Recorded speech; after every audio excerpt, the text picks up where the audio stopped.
decided to go to Colombia, and that was the beginning of the Vrinda family. But this all happened right after Gauranga Radha Brajasvar were installed. So they were directing from behind the scene everything. But even before they were installed, they had a plan. You know, I was telling you that I wanted to get some land for the women and the children, number one. Because I didn't want them to be in Bogota. So then I was kind of a newcomer to Colombia, but I said, I have to find a place. So there was one friend, he had an old beat-up 1953 Chrysler car, one of these huge boats like you see in Cuba. And that was the only car which was to my availability. So we just went out the city every day, different direction, and looking and looking and looking and looking and looking. Where do we find a place to buy? That was another story, how we got the money to buy this, but this is separate story, not to go too far into it. Otherwise it becomes 1,001 night. So we had some money, so we went, and I was looking and I was thinking it should be close enough to Bogota that the devotees can go and preach in the day, so that the husbands can go for work, the wives with the children stay in the farm. So I saw, and then I saw it was pretty cold climate. That place which we chose, it was not very cozy, warm, and Colombia is a hot country. It has cold areas and hot areas, but so I was in doubt. But something made me feel a magic. That piece of land which we bought was next to another land which was like a magic landscape. It was not on our land, it was the neighboring farm, but the neighboring farm was so beautiful, with rocks entwined and caves and channels, you know, like a real, like something very, very special.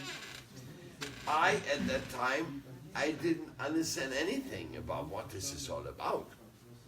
But I felt a very strong attraction. I said, this is nice. So we ended up buying this land. And we ended up making the temple for Gauranga Radha Brajasvar there. And later, a few years later, we also bought that land next to us, which is that beautiful land, which I was telling you. And then more later, we bought another piece of land, which turned out to be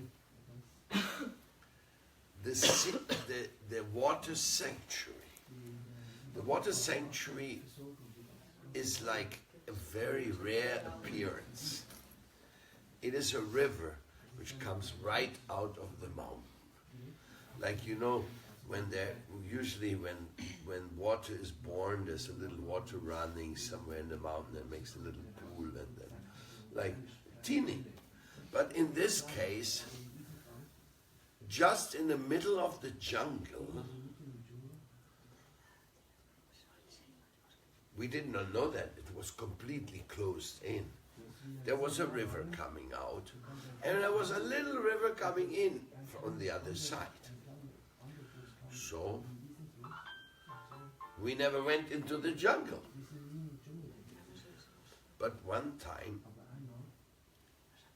it was a great drought, and the river on the other side dried out completely.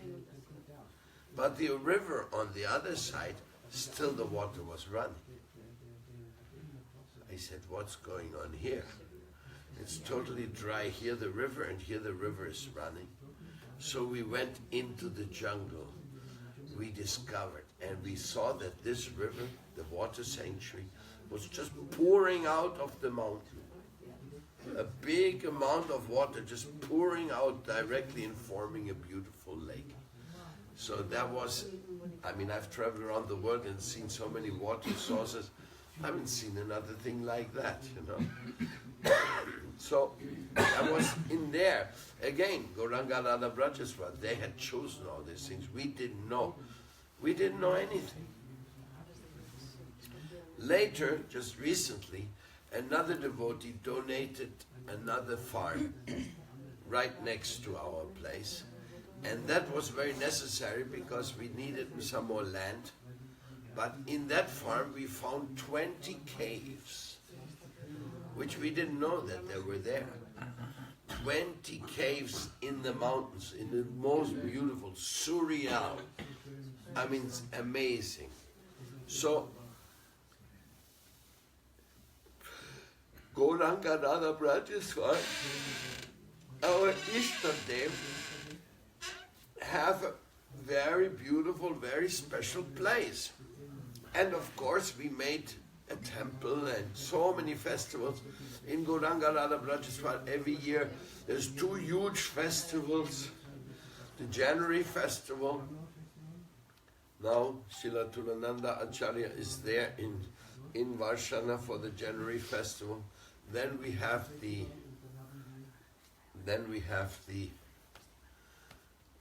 beautiful Janmashtami festival going on now for over 30 years every year. But then, I mean, this is Ishtadev just happens to be such a dynamic concept, because while all this is going on and the temple is there, the Krishna conscious family is growing around the world. And then one day, listen to this is so amazing. I'm flying from Miami to Colombia and change planes in Costa Rica, and next to me sits a mamu. A mamu is a priest from the high mountains.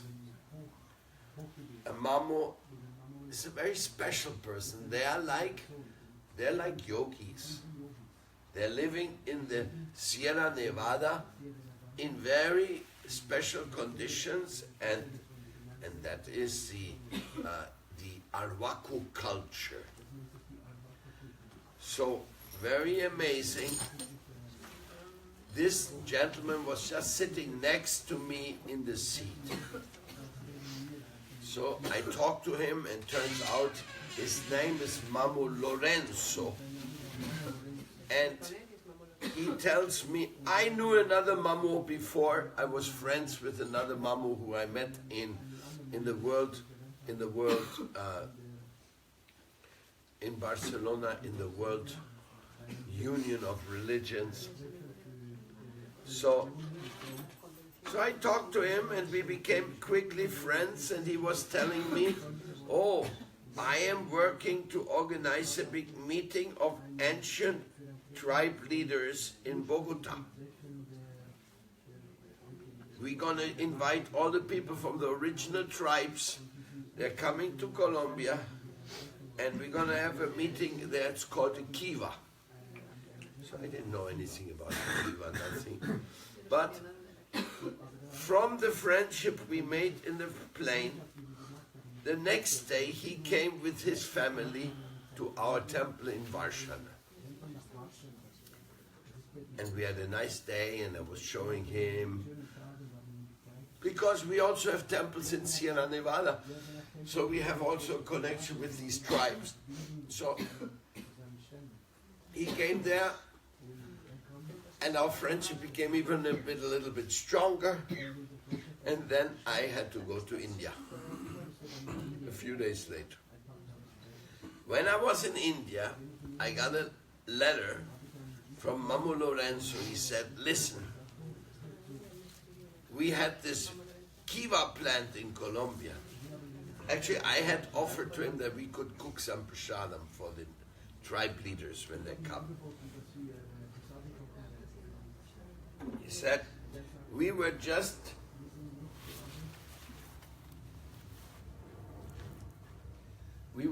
kicked out from the university.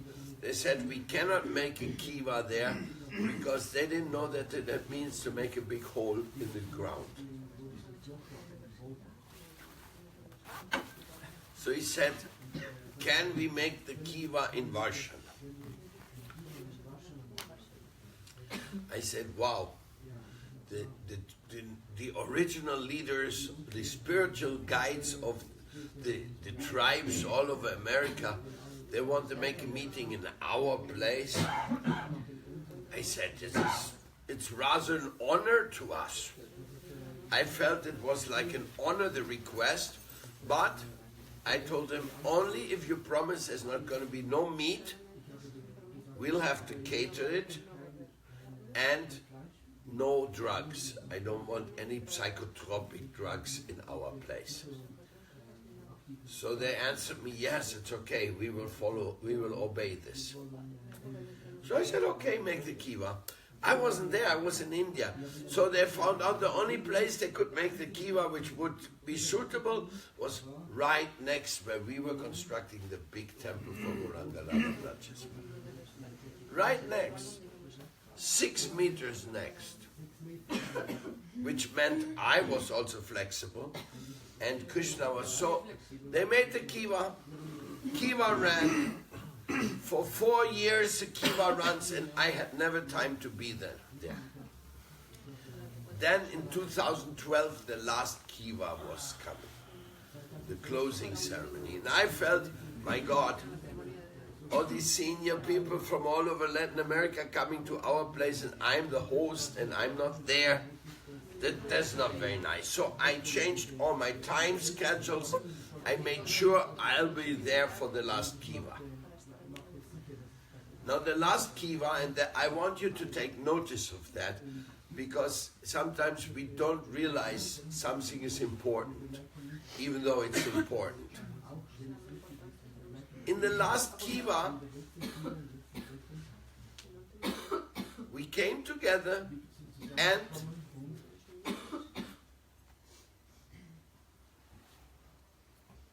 a declaration was formed by all the spiritual leaders together, and that declaration became what it's called the United Nations of the Spirit. That is what this paper is all about, which I've been giving you. The United Nations of the Spirit manifested there, and while that was going on, our photographer was standing outside and he was taking pictures, and he saw these lights coming from the sky and sitting on top of our construction where this meeting was going on. So, like some incredible descending power or something like that.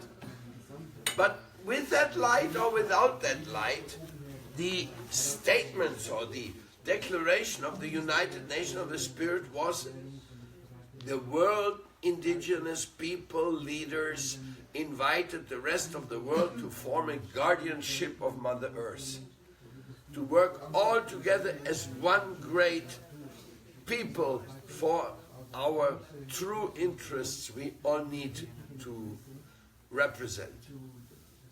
I was blown away. I say, what, this manifested here? How can it be? How can such a thing manifest here in our farm? Must have a special meeting. While we had been catering the leaders for 4 years in the whole kiva ceremony, but that year also was beautiful catering, and a big musical festival was also held. Todo mundo dice Aho. This is a big festival from May. There was like 30 different music groups had come there for that event. It was like the top Chasky fest imaginable. Sit down.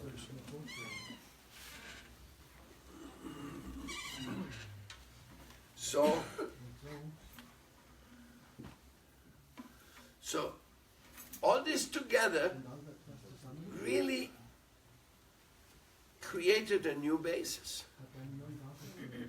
And many more details which I don't have to tell all of them to you, but as a matter of fact, the United Nations of the Spirit emanated from that moment, and it is a permanent call. It's not an institution. It was never meant to be an institution. It is a call from the heart of the spiritual leaders. And if you want to take up this call, you take it up. It's up to you. I took it up. I took up this call. I made the University of Ancient Wisdom in response. There's a very nice program for ignored by our modern society. Very amazing.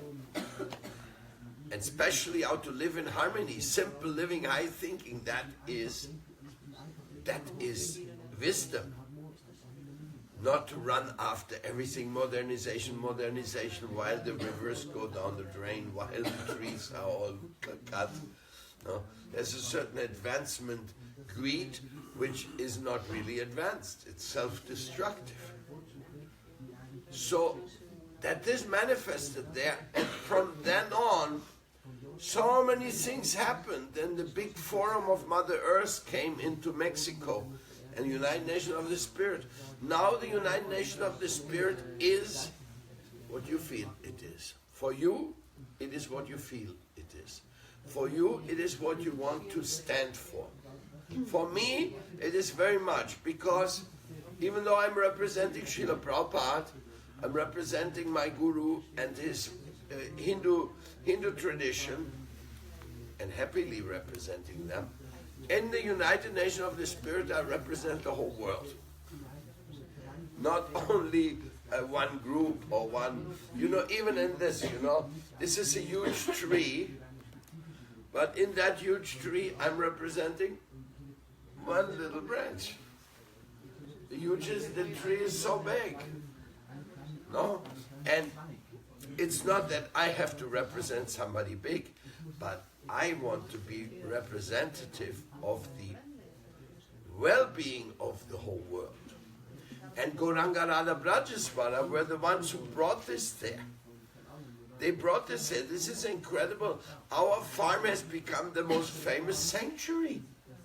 Now, people, they go for pilgrimage to Varshana because for what happened there. You could say a self-revealed sanctuary. Because we didn't create it, we were just there.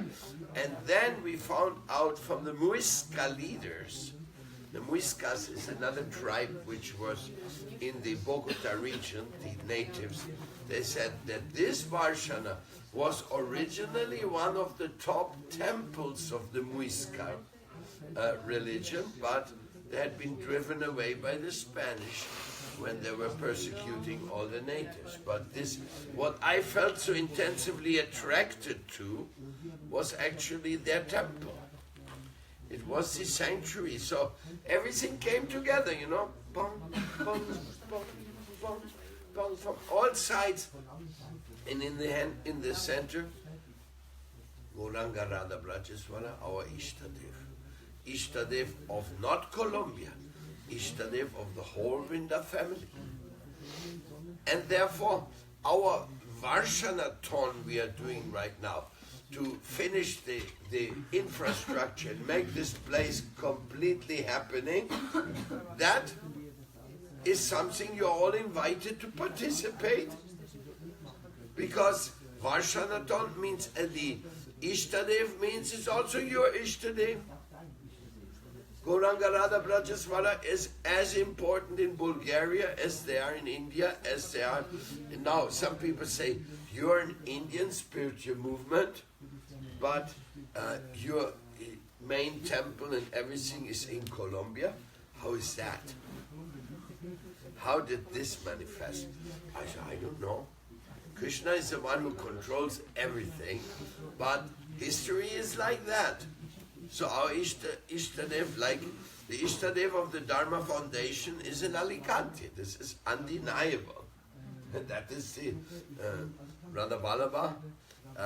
They're the most beautiful deities there. And the Ishtadev of Hungary is Radha Gopi Vallabha.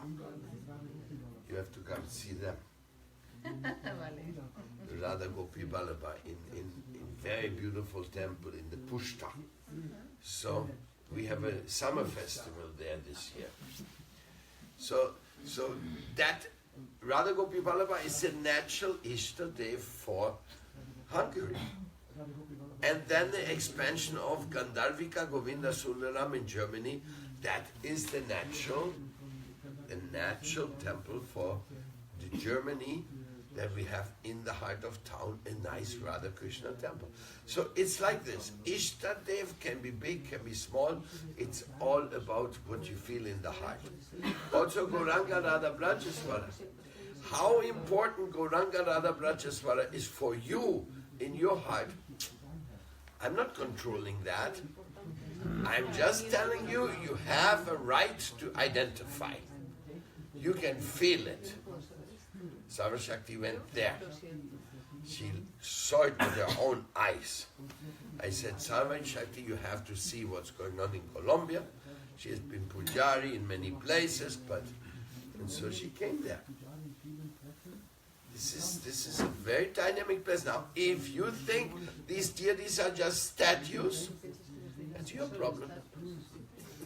For me, they are not statues. For me, they're the divine. Yesterday, I was listening to one class, very interesting class, a real intelligent Hindu. He was giving lectures, and he was talking.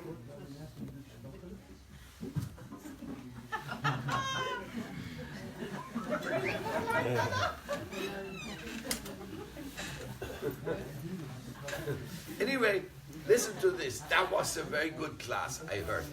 And he was saying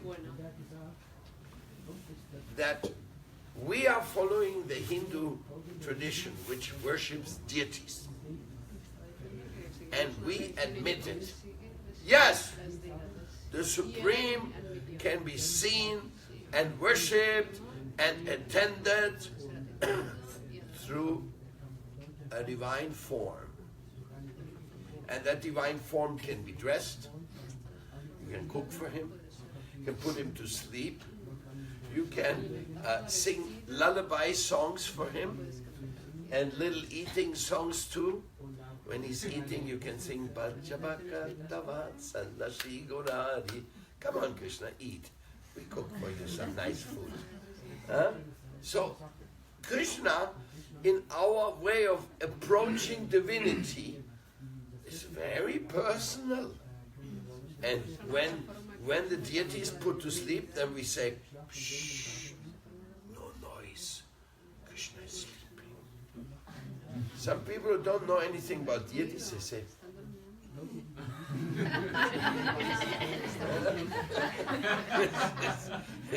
the guy is nuts.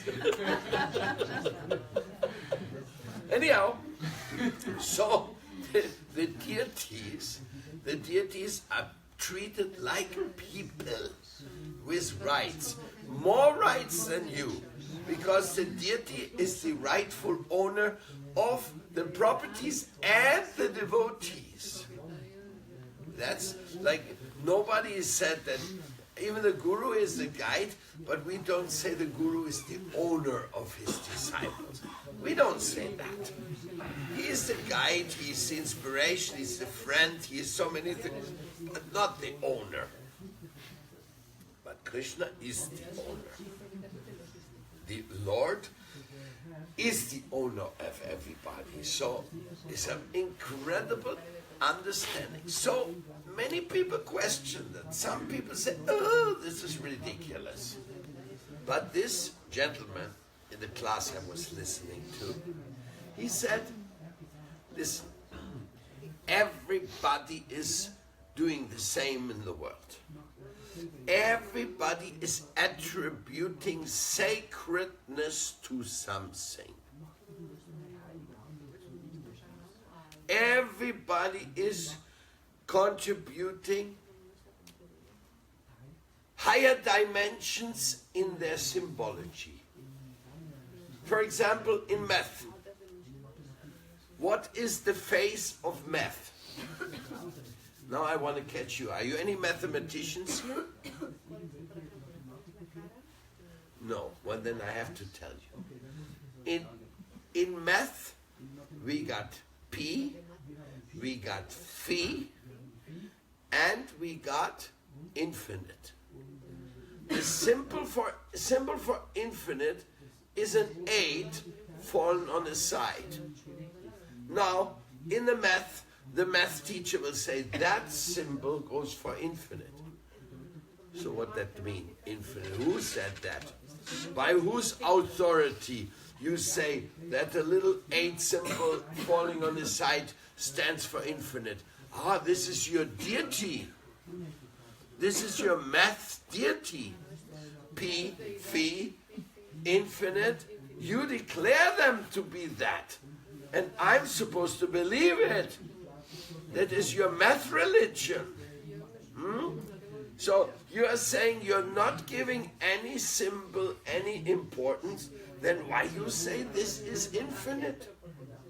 How do you get this idea? Who gave you the right to declare some little symbol to be infinite?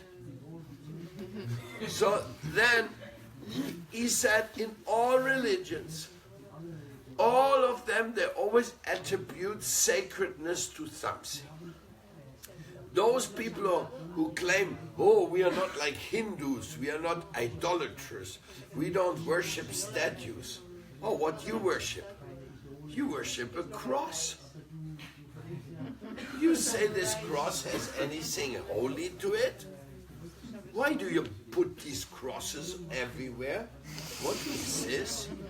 Nothing to do with God, nothing to do with... Well, what is this? Every religion, doesn't matter what, has a holy book, has a holy name of God, no? And they all say, yes, Yahweh. For the Jewish people, they said the name of God can only be spoken in the curtain, behind the curtain in the altar. Nobody can listen to it. So they would close the curtain and the priest would say, Yahweh, Yahweh. So he was calling upon the name of the Lord.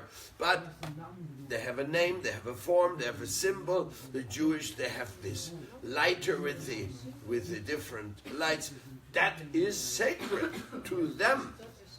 It's a symbol of spiritual connection, connectiveness. So the speaker last night, he was saying, we Hindus, we're the same, only we admit it. We say, this is our divine symbol. We worship the divine through this because you can. That is allowed. And nobody can get, like I say, even the math people, they have their religious science symbols. So if you want to do away with some symbolism to refer to the higher realities, you will be not very successful. Everywhere you will find somebody having some symbols. And even the atheists, who they are. They say we are dialectical materialists. So what does it mean? It means you are accepting the math symbols. Then you say, okay, mathematics and science is the highest back to the face in symbols. So whether you're Buddhist, whether you're Christian, whether you're Muslim, whether you're Baha'i, everyone has symbols. Like when I went to the Baha'is, the Baha'is, there we believe in everything, we believe in everyone, but there's no symbols. We don't believe in symbols. For us, God is everything. So I went to the famous Baha'i temple in Delhi, the Lotus Temple it's called. And I went in there and looked, but where is the symbol? And then after long looking, I found the symbol of the Baha'is.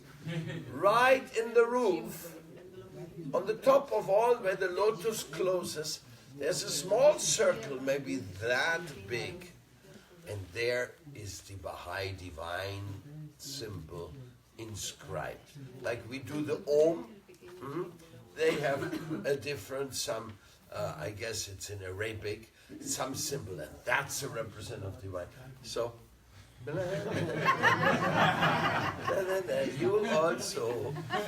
also have a divine symbol. So why you say we cannot have a divine symbol? You are allowed to have one, but we are not. So we confess to our symbol. Yes, Krishna is God. Our deity is God. We're worshipping him. But don't think we're worshipping a stone or a painting. We worship the underlying divine principle. Do you think the Indians, the top intelligent people in the world, they're some foolish idiots and they're just gonna worship a rock and they say, "Oh, Mr. Rock, you are everything. Now let me get the blessings of Mr. Rock." You think that people are like this? Never. The Indians had the highest philosophy when other people, they didn't even yet how to say hello. They already had the highest philosophy. And for them, the deity represents the divine, infinite, in such a kind form. I mean, can you imagine we come here and on the altar we have the infinite symbol of signs. You say, now we can worship this, no? Oh dear infinite. I mean, infinite is infinite. You have to believe in it. There's no way the infinite is going to become finite, explainable. So if you believe there is an infinite, that means that's your religion. And that's your symbol. And the people don't speak much of P and Phi. But, there's a lot of P in Phi. And P is the infinite number. It is the divine number. In mathematics, they call P is the divine number. But Phi is the Fibonacci numbers. They are sequences, sequential developments. They are so amazing that they're everywhere found. You can find the Phi principle in your body.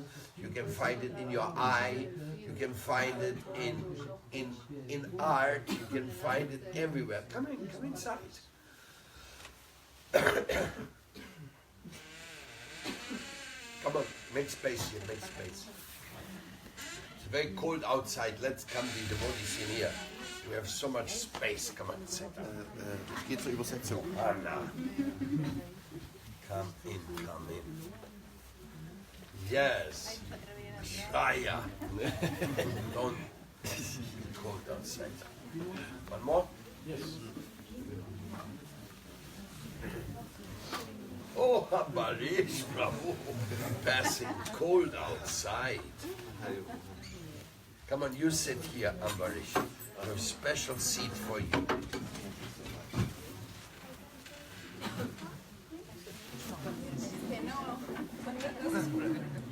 So, what a revolutionary thing, you know.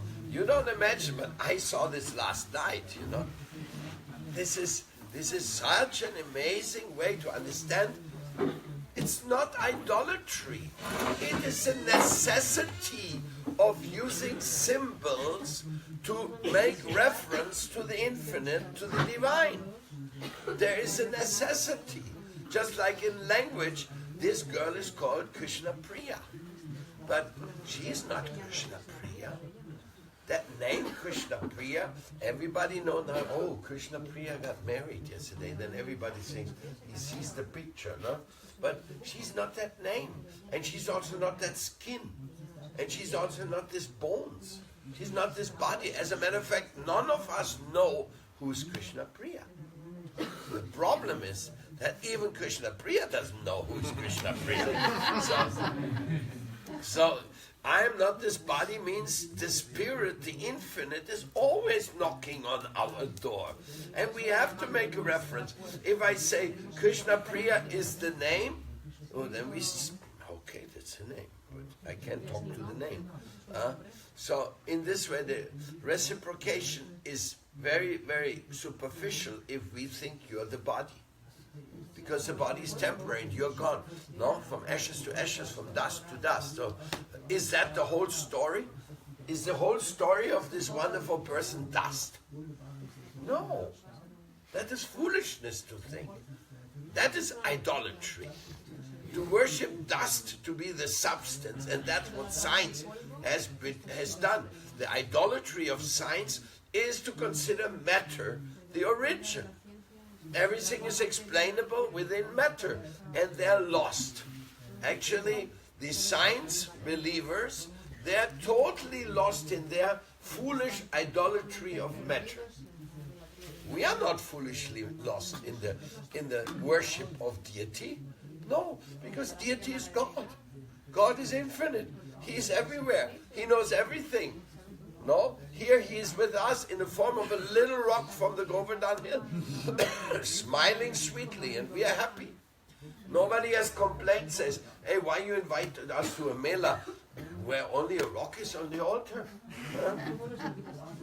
Nobody has made any complaint, even though many of us come from big temples like Berlin Yatra, Alicante Yatra, Prague Yatra, Swedish Yatra. There's big deities everywhere. But because we know that the infinite is not restrained or restricted through his symbol. We can worship Radha Ballabha by worshipping Govardhan. We can worship Gandharvika Govinda Sundaram by worshipping these Jagannath dolls. And why we do that, the Lord in Berlin knows what we are doing here. Gauranga Radha Brajaswara. Now, of course, we should have had a picture of Gauranga Radha Brajaswara here. But by my talking about them, the picture has come in form of sound. One deity is sound. So when I talk about Krishna, that is a sound deity. And the sound deity is completely valid. All our mantras are sound deities. Om Tat Sat. Satyam Shivam Sundaram. It's a sound mantra. Oma Pavitro Pavitro Va Sarvavashtangatopiva Yaksmanet Pundarikaksham Savaya Byantarasuchi. And every mantra is in this way, is a sound representation. Om Purnamada Purnamidam Purnat Purnam Mutakshate Purnasya Purnamadaya Purnam Eva Vashishyate. This is a divine sound. And it is recognized. In India, if you speak a mantra, everybody goes like this. Because they can understand the divine sound is bringing the divine presence. So just like when you see a saint, you go, touch his feet. Everybody does that who has an understanding. Why? Not because he thinks his feet are special. They may be stinky. Sorry, no. But the soul, the divine presence in a saint who is thinking of God, I go to his feet. And you find that that is a part of culture. But it is because you worship the divine within the Govardhan, the divine within the doll, the divine within the picture, the divine within Gauranga Radha Brajaswara. The deities are very, very amazing manifestations of the deepest and profoundest faith. And like what are the popular deities in India? Hanuman, the monkey devotee. He is the most popular. There's more Hanuman temples in India than anything else. And there's also many Ganesh temples. And there's many Shiva temples. Here you sit. Silante. Aquí cabemos todos.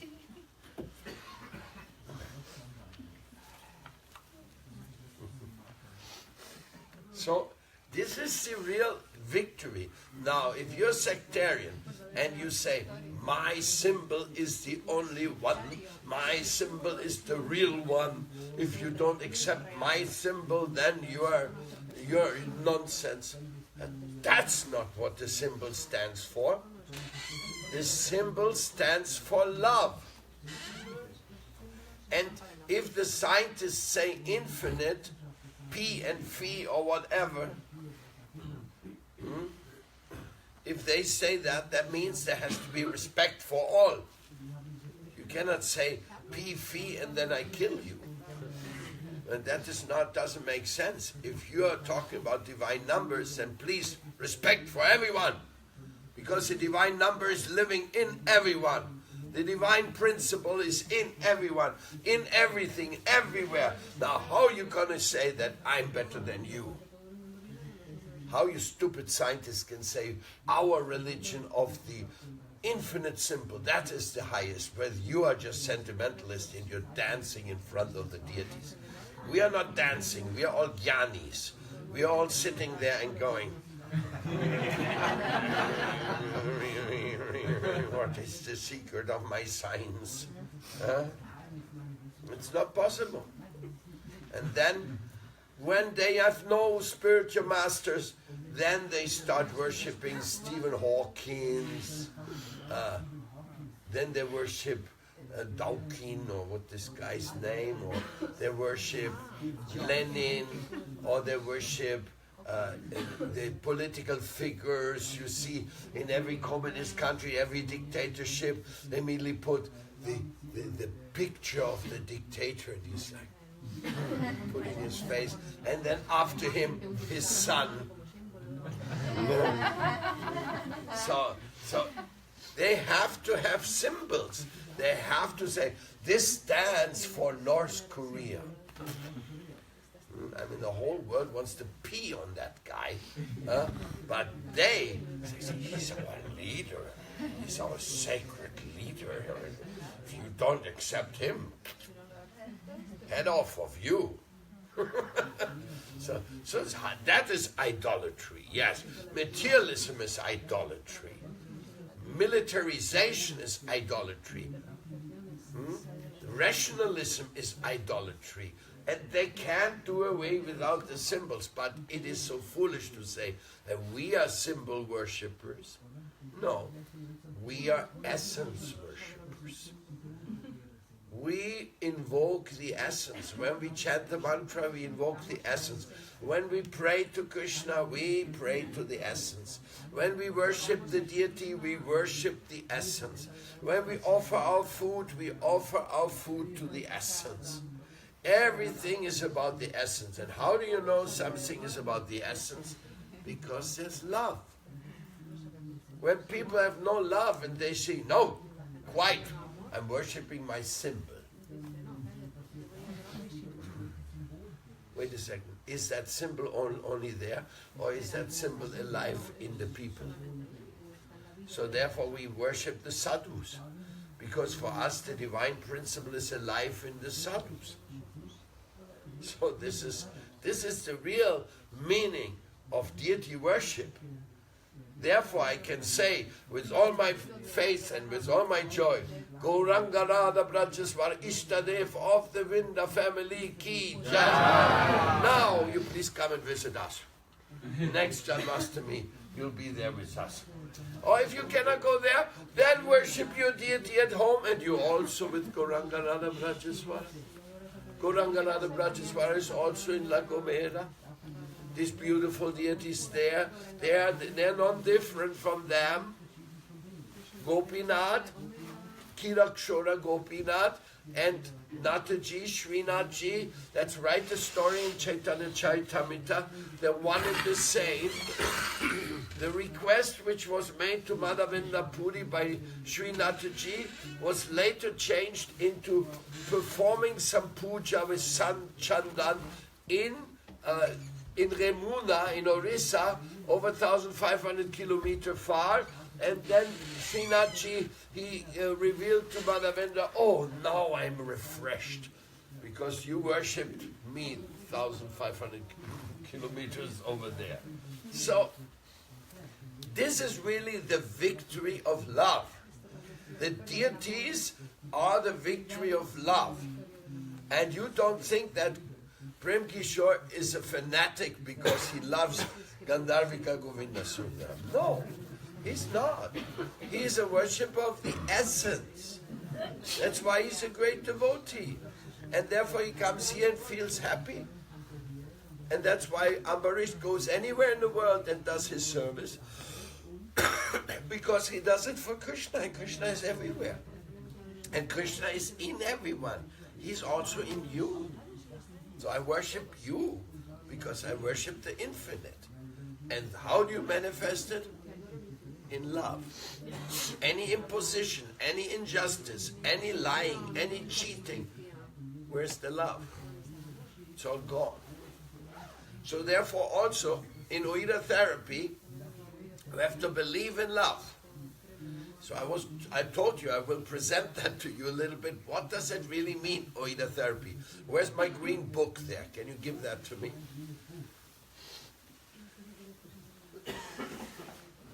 So, because the infinite and the love is the most concrete thing, and that's what connects us.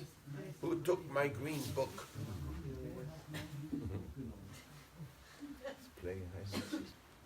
It's playing hide and seek. Who took my green book? In my bag? No. In where? In mi cuarto? Okay, give it a try. Okay. So, in the end of the story, it is victory of love, not victory of symbols. I mean, symbols. Is anything wrong with the symbols? No, there's nothing wrong with the symbols. We love our symbols. We respect our symbols. And if some idiot comes like the Muslims and they say, we knock down your temple, we destroy your symbol, and we put our mosque there, we say, sorry, they can't do that. He says, right now the Ram Janmabhoomi temple in Ayodhya, which had been destroyed by the Muslims, all the Hindus want the Ram temple to come back up. But the Muslim lobbying around the world has been so strong that some Hindu factions were afraid to put the Ram temple back. But now, thanks to Mohan Bhagwat and the RSS and the Vishwa Hindu Parishad, now the temple of Lord Ram is coming back to Ayodhya. Nitai Gauda Premanandi. Jai Sri Ram, Jai Sri Ram, Jai Sri Ram. The temple of Lord Ram is coming back up right over the next 2 years. Beautifully done. And why? Because it is our sacred symbol, and nobody can destroy our sacred symbol. And then some people say, it doesn't matter. It was just a statue they destroyed, so they couldn't destroy our culture. Yes, it's true. You can destroy a temple, but you cannot destroy a culture or a contents. The contents is indestructible. But we are allowed to love our symbols. We are allowed to worship and to practice. And if you go to an Indian temple, tears will come from your eyes when you see how they're worshipping Lord Jagannath and how they're all involving the whole community, carrying Lord Jagannath, the Rasa Yatra festival. There are many things. The divine symbol, or if you go to Tirupati, my God, Tirupati, people making a 3-day waiting line to get the darshan of 1 second. Huh? If you want to get the darshan of Tirupati, my God, you have to make a long line. And then you just be pushed. When I was standing in front of Tirupati, I was just going to be pushed like everybody else. The pujari took me and he put me over. And so he allowed me to stand there while the others went on. And I was able to have this darshan. Get this feeling of Govindaji, Tirupati, because it's a very old temple.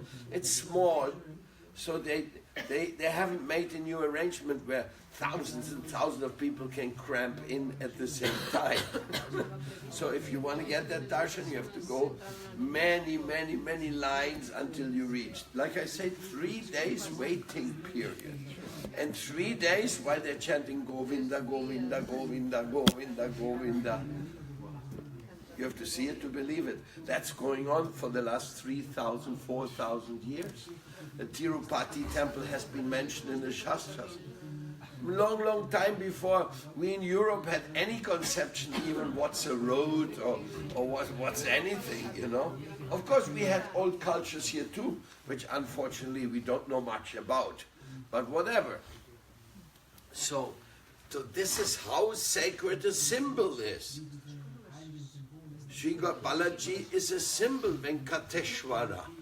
He's a symbol of the infinite, and he's so highly respected and worshipped by the devotees.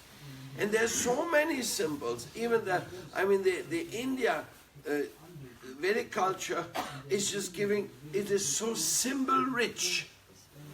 You can see India is rich, India is symbol rich, India is food rich, India is philosophy rich, India is everything rich.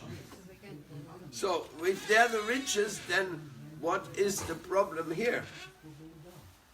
Radhe Sham. There is no problem. Everything is just rich. By the grace of the Lord, not in the door. Come here.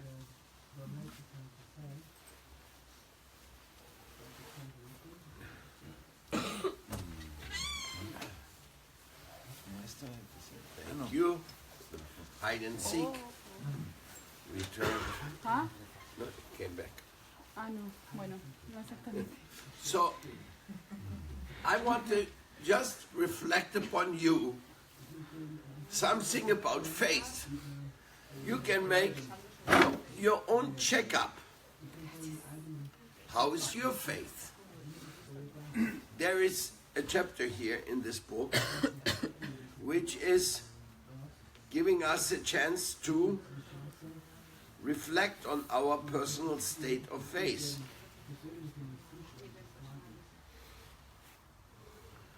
And I just wanted to go through it with you. Now, we won't do it physically because it is a little long, but I just say, to continue the process, I will present you this strategy based on the exercise and the practices to step by step to understand how Oida therapy was designed to awaken your interior awareness. This is a process which advances with the responsibility that all the elements which are around us have some meaning.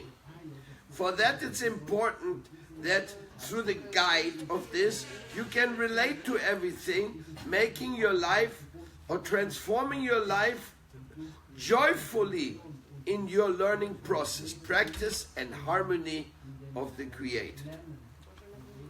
With these tools, which are given in this 5th part of this book, you can increase the vitality in that way as you adopt new perspectives, as you discover your true usefulness, which consists in having a young body in the desire and in your disposition. In other words, when you understand the faith phenomena, you will always be young. You don't have to say, oh, I'm old, I'm 80, oh, I'm useless, I'm gone. Like nowadays, when people are old in our society, we make them feel useless. We make them feel, okay, you're out, get out of the way, sit somewhere and don't disturb. But Oida therapy, it is the fountain of the eternal usefulness. Imagine, we should be selling books like hotcakes, no? The fountain of eternal usefulness. It is an invitation which is directed in such a way to show you that your face is totally healthy. It is the foundation of your well-being, and it will give you benefits for your physical, psychological, emotional, and sentimental well-being. Okay, it goes on and on. Now, there come a few questions. What happens to your faith? Now, if you are some kind of atheist, I'm just reading you these questions for fun. Because I know that anybody who practices Krishna consciousness, he's practicing Oida therapy since day one. Only our Oida therapy is directed under the Vedic protection. But you can also practice Oida therapy without the particular protection of any particular confession. And if you do that, then you will see the greatness of faith in itself. You will see that everybody who has faith, like Prabhupada Kripa, he is a very good friend of mine, and he is such a devotee, but he has faith in the Christian symbols, because he has been a member of the Christian church and has been so many things. So always when something Christian comes up, he thinks, oh yes, very sacred. As a matter of fact, we went to one church in Austria, Maria Hilf, and this is Mary Help Me, the Mary Help Me Church. Now, if you don't know what the Mary Help Me Church is, then you have not been to Austria. So Mary Help means Ari. Ari is Krishna. And Aryan are those who love Ari. So Mary is the one who has Ari in her heart. And she can help everybody. So the Mary is not an ordinary name. Don't think so. Anyhow, we went there. And we were surprised. Maria Hilf, they had an altar. The altar of the deity was like, you went like, all gold. Everything was gold, very shiny and very opulent. So I said to Prabhupada Kripa, you think we can sing a song for Mary? And he said, I guess so. Let's see. So I took out my sharango and started singing for Radharani. And we sang for a while, and then a priest came. And he was watching us. What are these guys doing here? Anyway, after we discussed, we finished, I got a conversation with this gentleman, a very nice man, and we concluded that in Christianity we also worship the divine feminine principle. That is highest. Because according to Vaishnava principle, Radharani is the highest principle of worship. So even though in Christianity they don't explain that very much, and the Protestants, they say, no Mary, there's only Jesus. So he should have come out from nowhere. So anyhow, this is a little bit of their conflicts they have. But in the end of the cross, they all believe the cross is holy, the Bible is holy, so they got their deities. But in Maria Hilf, they have a deity there on the altar, and they believe in those deities. Otherwise, they wouldn't chunk it full of gold and beauty and attention and flowers and dresses and everything. They have deity worship going on. That is deity worship. There's nothing less than that. So we agreed, and he appreciated that we came to sing a little bit for Mary. So, in a way, if you really go to the essence and you go away from this form sectarianism, then we can all worship God together, because the essence is the essence for everyone. The essence of a Christian is not an essence different of the essence of the Hindus. If you think the essence is different in the different religions, it's because you're a knucklehead. You're just a little pipsqueak there with your speculations. So therefore, in the Oida therapy, we don't need to present the Vaishnava philosophy. We are presenting the sacred principle of faith. Now I will read you some questions and you can think about it. If you want to do the test, then you count on your fingers whether you're in favor or against what the question says. Actually, here we divide into always, sometimes, many times, or never. But now for you, you can say always or never. Make it more simple. So you can count never in one hand and always in another. Because there's many questions you probably will get out of the numbering. But then you can make the first test of Oida therapy right now and right here. Probably none of you have done such an Oida therapy test. So today's the first. Number 1. Do you believe in the necessity to have faith in something? So you say always or never. And you can even take a little note or somebody scratch it. Number 2. Do you believe that faith is the basis of all type of relationships? Number 3.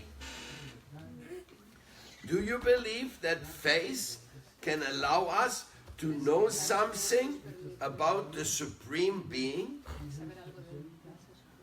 Number 4. Do you believe that faith can make you more loving? Number 5. Do you believe that faith is a necessary thing for your life? Number 6. Do you believe that the capacity of election of free will are essential elements for your happiness? For you what? Happiness. Number 7.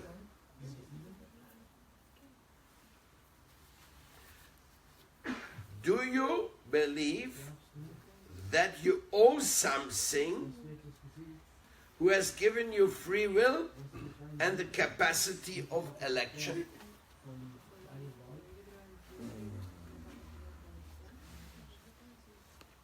Somebody gave you free will?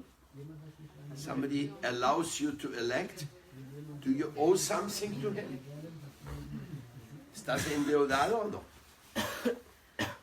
Number 8.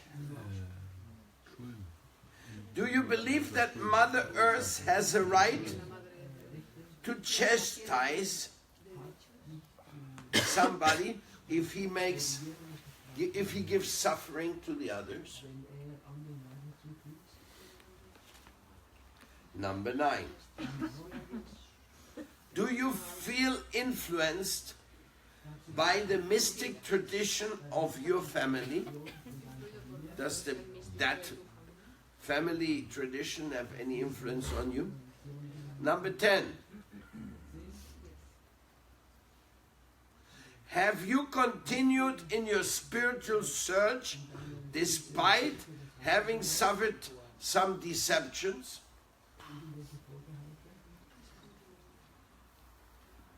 Do you pray? 12. When you pray, do you avoid to ask for material benefits? Number 13. When you pray, do you ask for peace and for spiritual advancement? Number 14. When you pray, do you do it in a humble mood, being conscious that the divine is listening? Number 15. When you pray, do you pray to accept what the divine will is for you? Number 16. Do you participate in meetings of your mystic tradition? Do you meet others who do this, feel like you? Number 70.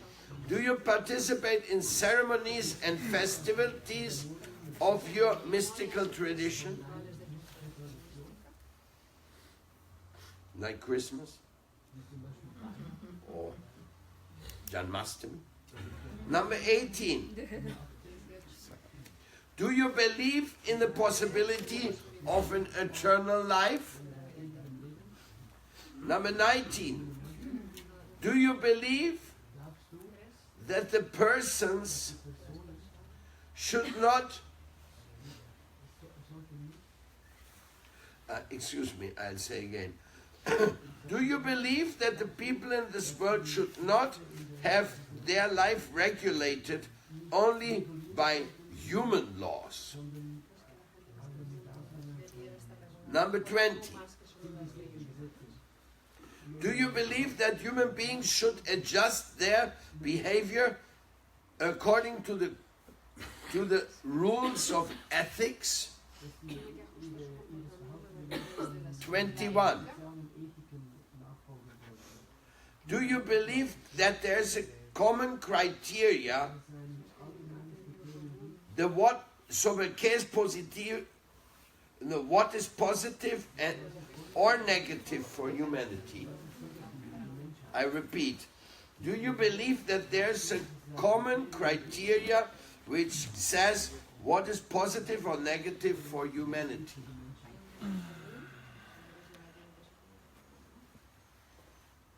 Do you believe that for every action there must be some reaction, some effect, or some consequences? 23. Do you believe that there are certain phenomena or things which cannot be perceived or demonstrated scientifically? 24.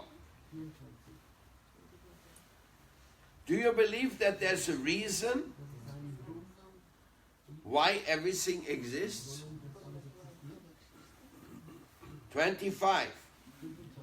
Do you believe that a supreme controller exists? 26. Do you feel that life has some meaning?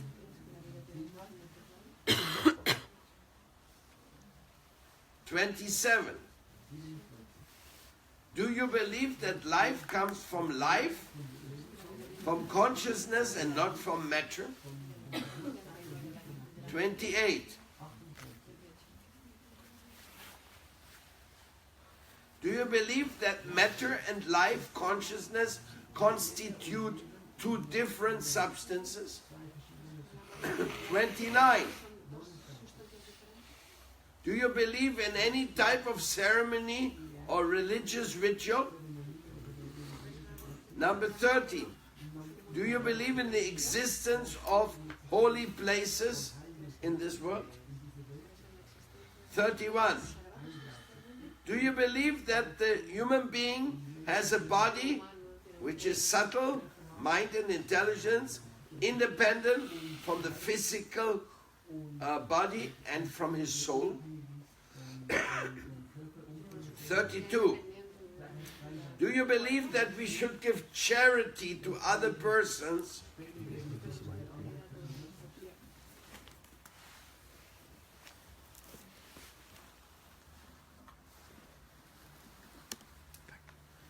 Those things which we do not need very much? Do you believe that we should be charitable with the useless stuff we have or things we don't need very much and others may need it?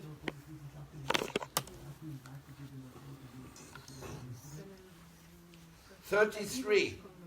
Have you considered that you're too attached to unnecessary things? 34. Do you believe that giving charity to glorify and service and to give service to divinity? You think that is possible, that you can give charity? 35. Do you believe that it is convenient to give any pain to another person? 30. Pain. 36. Do you believe that there's a type of food which you can eat without killing somebody?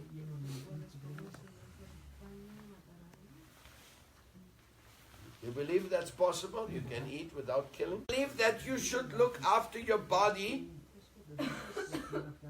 so that your body should have a positive development? 38. Do you believe that you should take risks in order to help others? 39. Do you believe it is necessary to take risks to increase our entertainment? Many people risk their life for their place. 40. Do you consider that the marriage is something holy? 41. Do you believe that sexual relationships outside of marriage are acceptable? 42. Do you believe it's necessary to always say the truth? 43. Do you believe that you should help those who are suffering? 44. Do you believe that your food is a benediction which Mother Earth is giving to you? 45. Do you believe in an intelligent model relation? Do you believe that there's an intelligent design which is behind the existence of this world and your own existence? 46. Do you believe that you should please Mother Earth? Higher material benefits is a wrong decision? Number 50. Do you believe in the eternity of your soul? 51.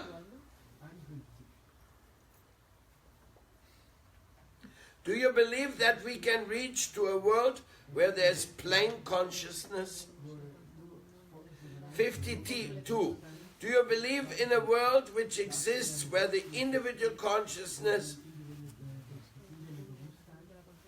can have a personal relationship with God?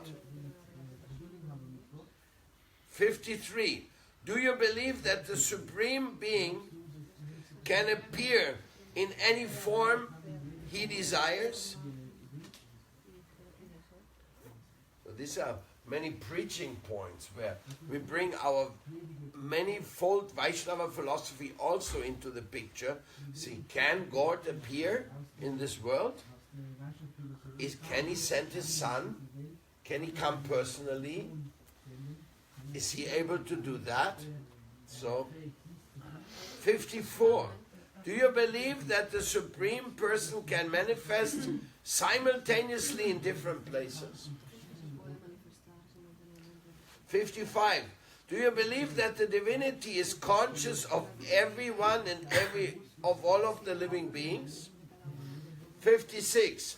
Do you consider that it is a duty to give honor to saintly and wise people? 57. Do you believe that humility is a favorable quality and necessary? 58. Do you believe that a spiritual master can be a representative of the Supreme Being in this world? 59. Do you believe that there's holy scriptures which have been revealed by divinity? 60. Do you believe that connecting yourself with people who worship God can also help you to connect to Him? 61. Do you believe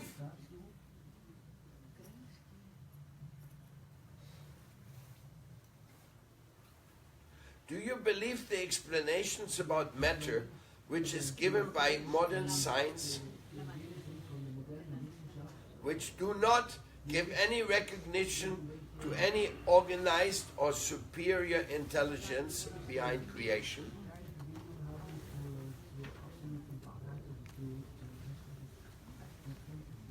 (62) Do you believe that something is controlling the destiny of the living being, including after his death? 63. Do you believe that the names of God can be holy words? 64. Do you believe that the earth should be protected from dangerous substances and toxic contamination? 65. Do you believe in the existence of life in other planets? 66. Do you believe in natural medicine? 67. Do you believe in austerities like fasting as a method of curing? 68.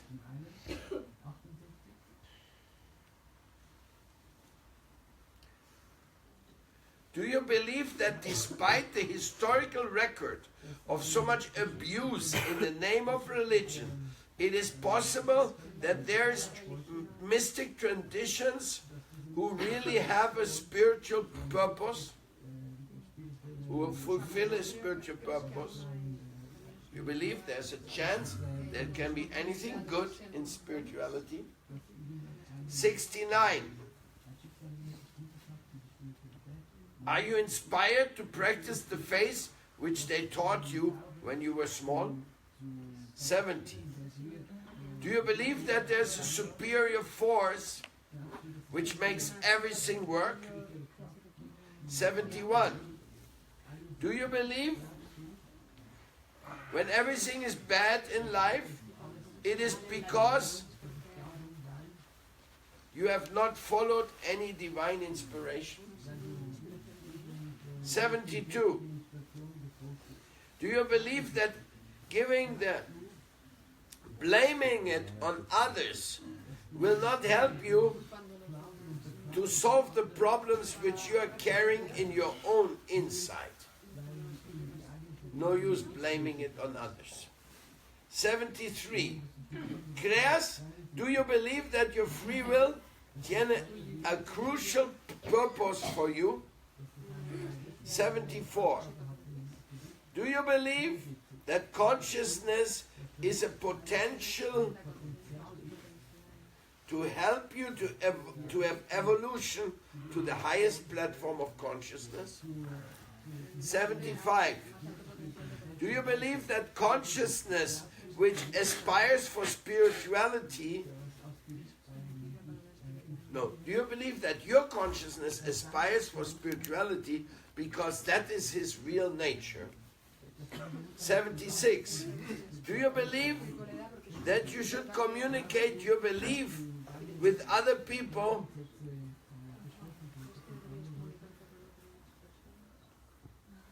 when you are convinced that this will benefit them? It's a preacher question, no? 77. Do you believe in the wrong actions? Do you believe that wrong activities can be pardoned by the Supreme Order? Do you believe, 78, do you believe in the existence of mercy without cause, and even though we don't deserve it, there may be mercy? 79. Do you believe there is a purpose,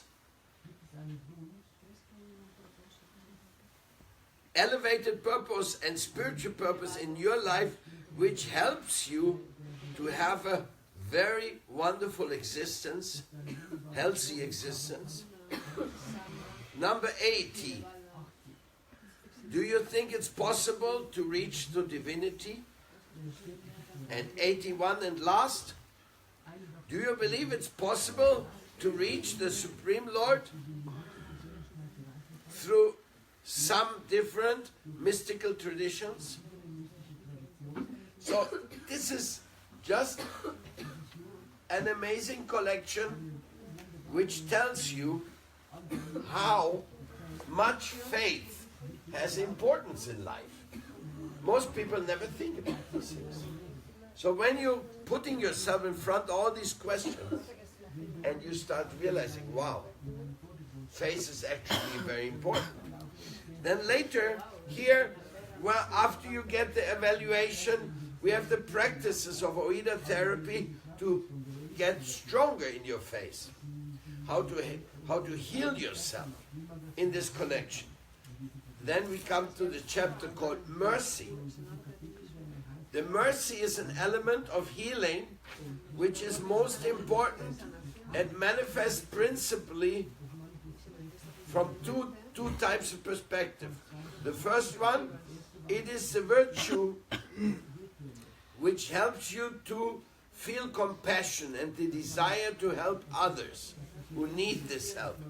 And the second one is, it is the attribute of divinity, the attribute of the higher nature in other person.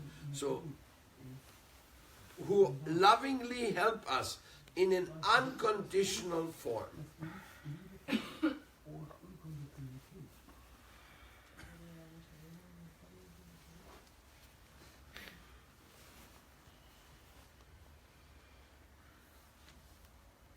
So there's so much more. Exercises, orientations. It's like if you spend your time, there's some prayers. So in this way, you want to fix yourself up in spiritual life, in your contribution. You see, basically the Oida therapy has been produced to help those who have lost their faith in religion, have lost their faith in transcendence, have lost their faith completely. And they don't understand that faith is as natural to your life as eating. People may have lost their faith in anything, but they keep eating. So also you may have lost your faith in different messengers of faith, but you cannot help it. You have to have faith in so many things. So better you cultivate your faith, you understand your faith, and you come to the conclusion what is trustworthy and what is not trustworthy. How to pursue. Anyhow, this was just a sample to you of what Oida therapy does. It is one of many questionnaires, meditations, and they're all created for understanding the principle of the healing circle. Here, this is the explanation. This is the graph of the healing circle. The healing circle is when you come out of the mental confusions and the sinful activities. As long as you're engaged in tamasic sinful activities, you cannot go to the healing circle. And only when you become compassionate and grateful, then you can approach this, and from there you can understand different spiritual realities. So this is a very important thing, the healing circle of the Oida therapy. And I hope you take more notice, more interest. You read those books. We are trying to translate them to more languages. But it has been slow because it's not an easy thing to translate. It has quite a lot of special points. So now today we discussed the deity and the phenomena of faith.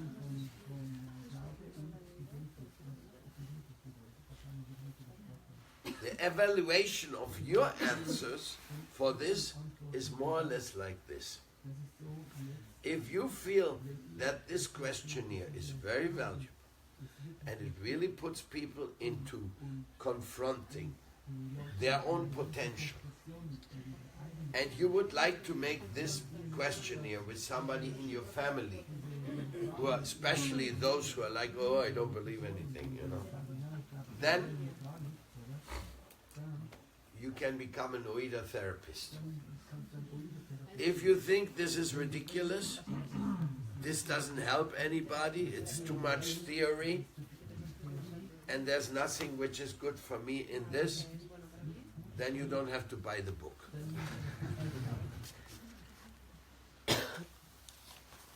Nor do you have to read it, because you won't be able to help others anyway. So, a little bit like that. The glory of Krishna, the glory of love. It's all about this. Do you believe in love? Do you believe that loving potential is in you? I made 81 questions. I could have made 180 or 1,000. There's much more to say. But I thought with 81 I get everybody tired. But they will have to reflect upon their own involvement in this world. How did things develop? Why am I so apathic? Sometimes even devotees become apathic towards devotional practices. And that is, they don't chant rounds, they don't come to classes, sometimes they don't give a donation to Krishna anymore, and they become like, oh, I don't know, I don't believe in it. Huh? They sometimes in that condition.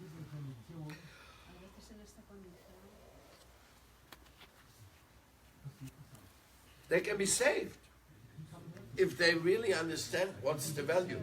It's like that. I will explain to you like this. Material life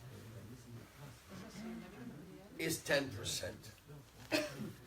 10%, Yahoo, good life, good food, good dressing, comfortable house, nice traveling, visiting friends, making sports, having a good body. Yes, 10%. My 10% of life, they're good. I'm lucky. But spiritual life, intellectual life, karma, jnana, and bhakti. Hatha I will not mention here because this is the entrance.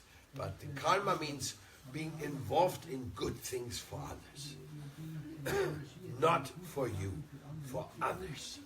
Just being involved to make this world a better place. Jnana, to understand things which are much higher than just, I have a nice car, I have a nice this. No, now I understand the workings, the interactions of the creation. And bhakti, loving people and feeling compassion for them and having great gratefulness to Mother Earth and to everybody who has been in the past to bring me to this world, including my grandparents, great-grandparents, all of them, to really cherish this. That is 90% of life. That is where life is life, where you become alive, compassionate, dynamic, creative. You are an important person. In the 10% of your comfortable living, nobody cares for you. You're just a simple, ordinary, normal, eat, sleep, and be merry, for tomorrow you die. Is this like somebody asks, how are you? Oh, I just bought such a nice cushion. Now when I sleep at night with my cushion, I feel so cozy. And look at you. You want to tell me about your cushion? You think your cushion is important to me? You think you will be remembered for the cushion you are having? Huh? So, it is my declaration, 10 to 90. Krishna and Prabhupada gives us the 90%. That material world offers you the 10%, and many times They don't offer you even the 10%. Just wait when the banks take all your money away, they declare themselves bankrupt. Just wait when the system fails on you and you were cheated. Like there was a big crisis in Spain not so long ago, and everybody who had invested their money in so many things, all the money was gone. There was crisis, and those who thought they were rich, all of a sudden they had debts with the bank and didn't own anything anymore. Yes, this is, you must have heard recently, the Koch brothers. Those guys in the United States, they screwed all of America and stole billions and billions of dollars. They made the whole economical world crash in New York. Yes, this is going on every day in this world. So many times you don't even have the 10% wealth. What about those factory workers all over? They simply have to work like slaves just so that they can get a plate of food. And even that's sometimes not enough for their family. How many people are living in misery? This night I had a dream. And in that dream, I confronted a man who was doing something, wanted to do something wrong. So I defended myself and I escaped from the man. And I got out of the danger position. Then I was thinking, well, I just went through a small danger situation in my life. Just now. But I said, but in my whole life, I hardly ever was in danger. I hardly ever felt persecuted. I hardly ever felt threatened to be killed or take everything away you have, or they torture your child, or like this. So I felt, my God, in this life I have not suffered. I've not suffered. Just in that dream a little bit. And I got out of it. I fought the situation. But you know how many people are suffering right now? How many people are living in absolute horrible conditions? How many people are on boats trying to get away from Africa to Spain or Italy? And many times those boats go underwater and hundreds of people are eaten by the sharks, or they're just drowning in the ocean. You know how many people are being sexually molested, even in their homes? How many? But the husband is gone. And now they have to find out how to get the money to feed the kids. And nobody says even hello to the girl. And the kids are crying. You know how many miserable situations are here in this world? So many people are really, really suffering, but we still don't want to change and start loving each other all together. We don't want to change. We want to stick to our guns. Crazy that after they killed their parents, then they are totally submissive to them, because they're like, this type of trauma